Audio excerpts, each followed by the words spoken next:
Assalamualaikum warahmatullahi wabarakatuh. Halo guys, kali ini aku akan sampaikan mengenai kisah diriku sebagai orang yang menderita gangguan pembesaran prostat, yaitu penyakit yang pada umumnya diderita oleh kaum laki-laki berusia lanjut atau lansia. Gejala awal aku kena gangguan prostat ini yaitu pada saat aku merasa mau buang air kecil atau kencing, air kencing yang keluar tidak berjalan lancar, bahkan mampet sama sekali. Aku tidak bisa kencing dan terasa sakit sekali. Untuk mengatasinya, aku harus dipasang selang kateter selama beberapa hari dan diberi obat namanya Harnal 0,4 mg. Setelah kateter dilepas atau dicopot, obat ini harus tetap aku minum 1 kali sehari setiap malam menjelang tidur. Kontrol rutin sebulan sekali aku lakukan ke dokter ahli urologi. Di samping minum obat juga dilakukan tes kelancaran air seni yang ternyata belum lancar alias belum normal betul. Pada suatu hari aku tidak bisa kencing lagi dan harus dipasang kateter lagi, dan agar air kencingnya bisa keluar, obat yang harus aku minum saat ini ialah Tamsulosin 0,4 mg untuk diminum malam hari dan Dutasterid 0,5 mg untuk diminum pada pagi hari.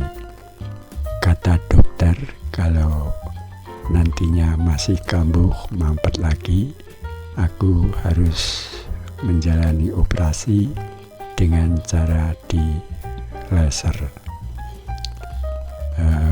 Aku sarankan guys kepada kaum laki-laki yang sudah menginjak lansia dan merasa ada gangguan susah buang air kecil, air kencing tidak lancar, agar segera memeriksakan diri ke dokter ahli urologi untuk mendapat penanganan sedini mungkin. Terkait dengan gangguan prostat, maka apa saja perubahan gaya hidup atau pengobatan rumahan yang dapat dilakukan untuk mengatasi pembesaran prostat dimaksud. Berikut ini beberapa perubahan gaya hidup dan pengobatan rumahan yang dapat membantu Anda mengatasi pembesaran prostat. Yang pertama, batasi asupan cairan di malam hari.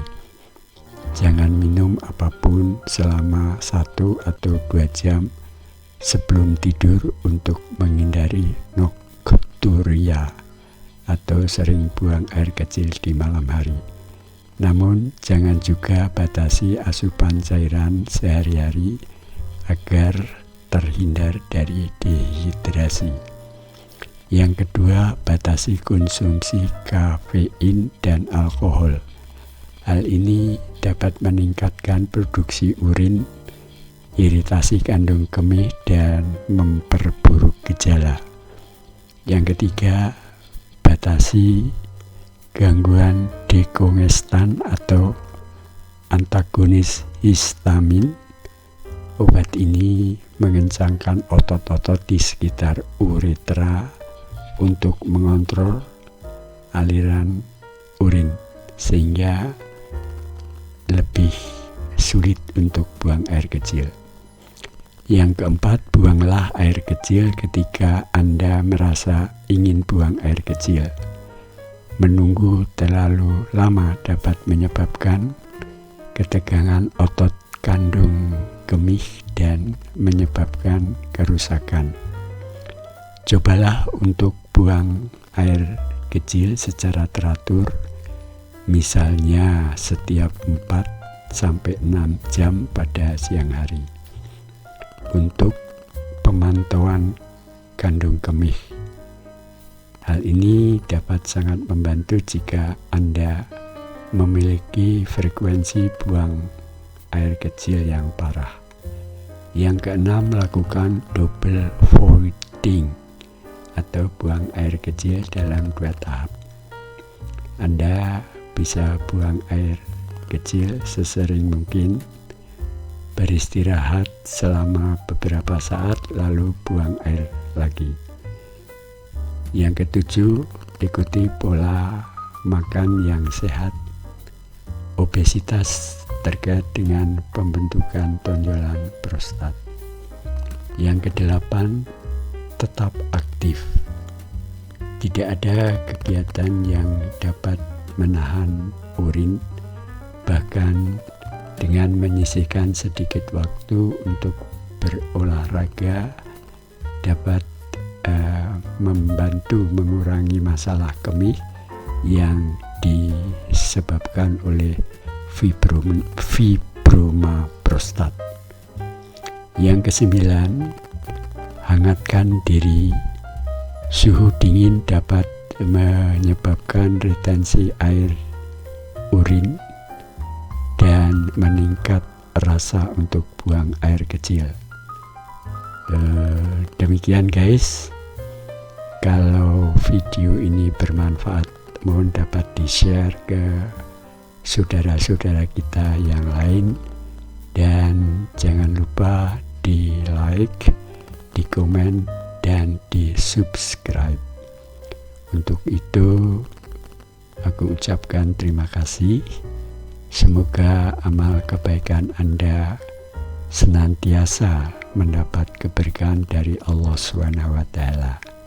Sekian, wassalamualaikum warahmatullahi wabarakatuh.